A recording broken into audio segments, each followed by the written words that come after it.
So it is now my distinct honor to present the 2025 Westover Award.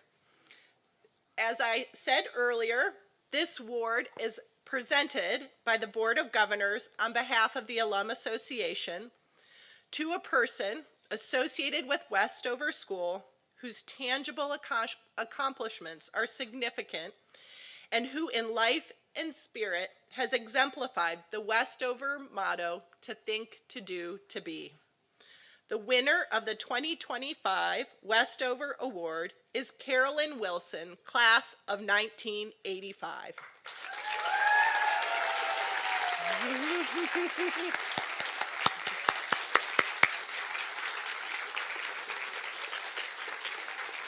Scott, you got your peeps back there. Carolyn Wilson serves as the Senior Vice President for Human Resources for the Walt Disney Studios and Head of Learning for the Walt Disney Company. In my visit with her at Disney Studios earlier this year, and yes, it was really cool, Carolyn reflected on the opportunities, challenges, and cadence of leadership in a creative industry. She spoke with gratitude about finding her calling in recruiting imaginative minds, people who dream up animated characters, design immersive theme park experiences, write unforgettable storylines, compose original scores, build fantastical sets, and bring magic to life through costume, lighting, and sound. From animators to Imagineers, a version of an engineer, storytellers and set designers, she searches for those who can collaborate, adapt, and thrive in an ever-evolving creative landscape. Carolyn joined the Walt Disney Studios in 1995, and as head of HR today, she is responsible for all of human resources related services for 6,000 plus employees. This includes the creation of organization and talent strategies to support business priorities. She also has oversight of recruitment, talent management, diversity and inclusion, organizational development, learning, compensation, workforce insights, and employee relationships. Wow. Her expertise spans AI and the ways great organizations set priorities, channel creativity, and look to the future. Carolyn spent her early years living as an expat in the Middle East, where her father's work took their family. She recalls that time as magical, full of discovery and adventure, before relocating with her family back to Connecticut around age 10. It was from there that she found her way to Westover when, in a family full of brothers, her dad thought it could be a benefit to live amongst girls. And Westover fit the bill. She thrived both as a scholar and an athlete and remembers the adults, her teachers and coaches, as the ones who left the deepest imprint on her life. Carolyn went on to earn a degree in psychology from Davidson College and eventually followed some of those brothers to Southern California, unaware that human resources and Disney would become both her professional path and her personal home for more than 30 years. Today, she lives with her husband in Southern California and is the proud parent of 2 children, Caitlin and Braden. Carolyn truly embodies the Westover mission to empower young women to lead lives of consequence. She has brought a growth mindset to her career, never shying away from any challenge or opportunity, and leads with integrity, humility, and heart. It is my distinct pleasure to present the 2025 Westover Award to Carolyn Wilson, class of 1985. Carolyn, please join me to accept this honor.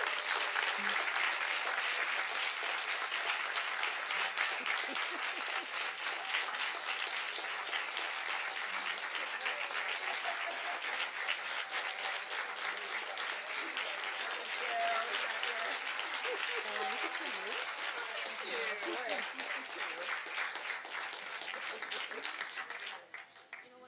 Okay.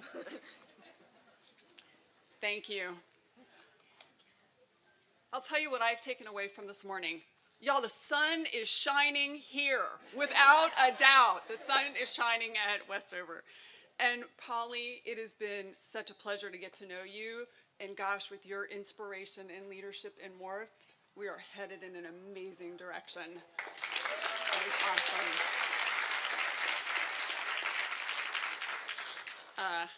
Okay, with my age, I have to wear glasses now. I did not when I was at Westover. You guys, what an incredible honor it is for me to stand here today as the recipient of this award. And Polly, as you said all that, I'm like, wow, you do your research and you listen.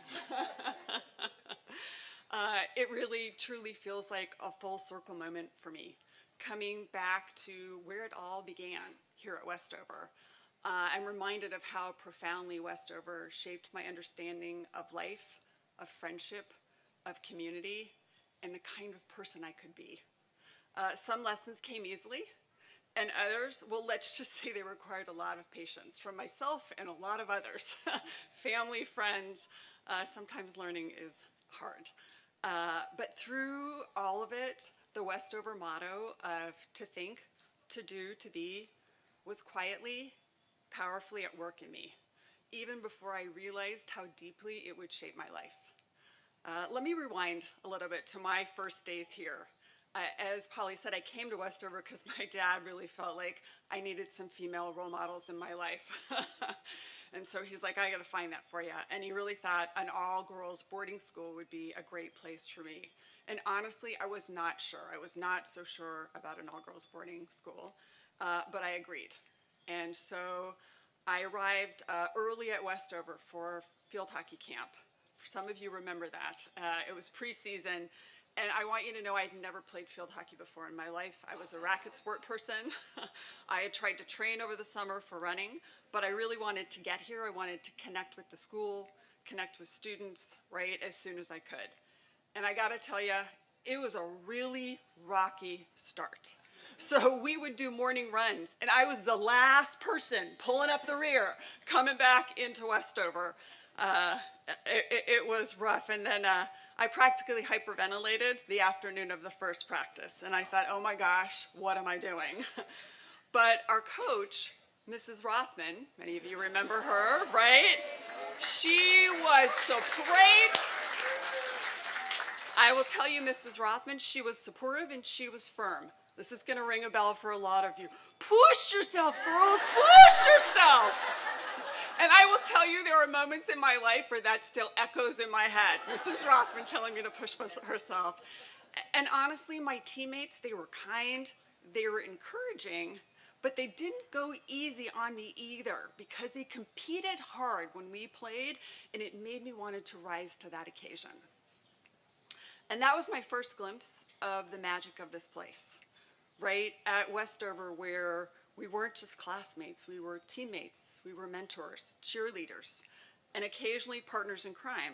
Let me just say, secret societies. I won't say more. But this all-girls environment, right, created a space where we could each shine, we could find our voices, and we could explore what made us tick. And the faculty played a huge role in that discovery. They believed in us, they pushed us, they supported us, and sometimes they did all of that in one conversation.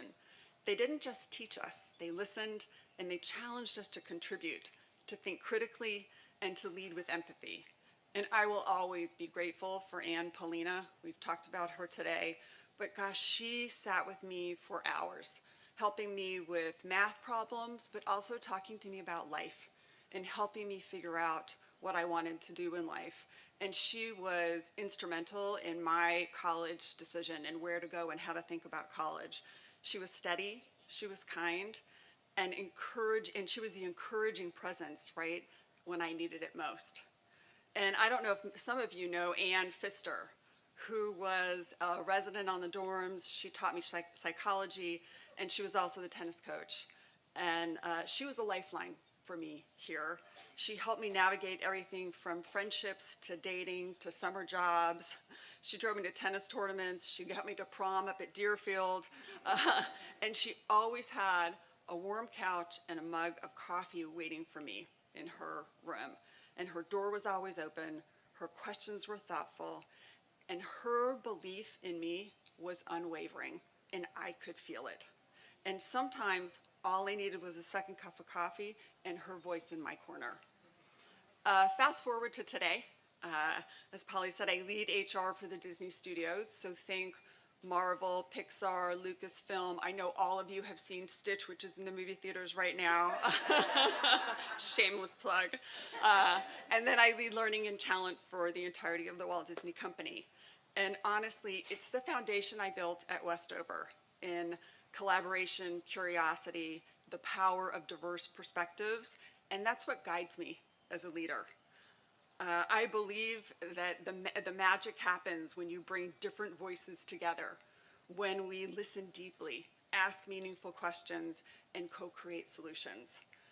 And my job is really to create an environment where people feel safe enough, right, to speak up, bold enough to share ideas, and feel supported when things don't go as planned. And we all know everything does not go as planned.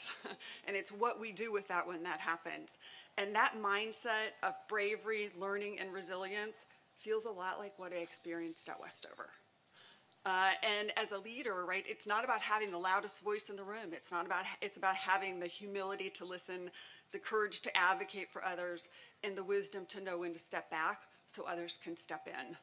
And whether I'm leading a team of 300 or working across a workforce of thousands, right, I draw on the lessons that I learned right here in the classroom, on the courts, in the dorms, and at our dinner tables. And looking back at my 15-year-old self, uncertain, searching, kind of still figuring out who I was, I'm actually so thankful that my dad had the insight to send me here. Westover was life-changing for me. It gave me the tools to shift from asking myself, how do I fit in, to what are my gifts, and how do I use these to thrive? Westover helped me discover my purpose and gave me the confidence to pursue it. And the school isn't just a place where you get an education, it's a place where you build a foundation for life. And it's where teachers become mentors and friends become family and dreams really take root. Thank you, Westover, for believing in me before I believed in myself. Thank you for the extraordinary faculty and staff and students, past and present, who create this place of growth, community, and transformation. And I'm deeply grateful to be part of the long line of women shaped by the Westover experience. Honestly, to think, to do, to be, what a gift. Thank you.